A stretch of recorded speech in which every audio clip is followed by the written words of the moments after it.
Smart city વડોદરાનો પશ્ચિમ વિસ્તાર અને પશ્ચિમ વિસ્તારના મોટા બગીચાઓમાંનું એક એટલે ગોત્રી ગાર્ડન. આ ગોત્રી ગાર્ડનમાં લાઇટો બંધ હાલતમાં છે. 40થી વધુ લાઇટો બંધ હાલતમાં છે. આ ગોત્રી ગાર્ડનનો ઉપયોગ મોટી સંખ્યામાં લોકો દ્વારા કરવામાં આવે છે. અહીં બાળકો રમવા માટે આવે છે. મહિલાઓ અને સિનિયર સિટીઝન સહિતના યુવાનો જેઓ અહીં વોકિંગ માટે આવતા હોય છે, દોડવા માટે, ચાલવા માટે આ ગોત્રી ગાર્ડનનો ઉપયોગ થાય છે. અને તેવામાં અંદરની 40થી વધુ લાઇટો બંધ હાલતમાં છે. અહીં ચાલવા માટે, રમવા માટે આવતા લોકોને હાલાકી થઈ રહી છે. રમવા માટે આવતા બાળકોને પણ હાલાકી પડી રહી છે. ખાસ કરીને મહિલાઓની સુરક્ષા જોખમાઈ રહી છે, કારણ કે ગાર્ડનમાં 40થી વધુ લાઇટો બંધ છે.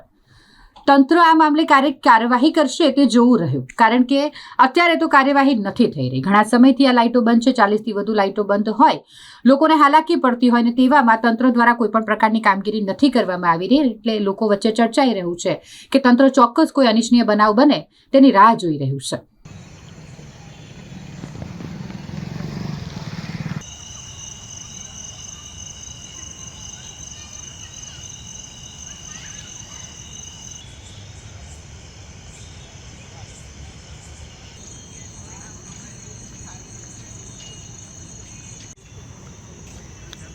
आपने किसको सर को रजूआत करी है यहाँ के?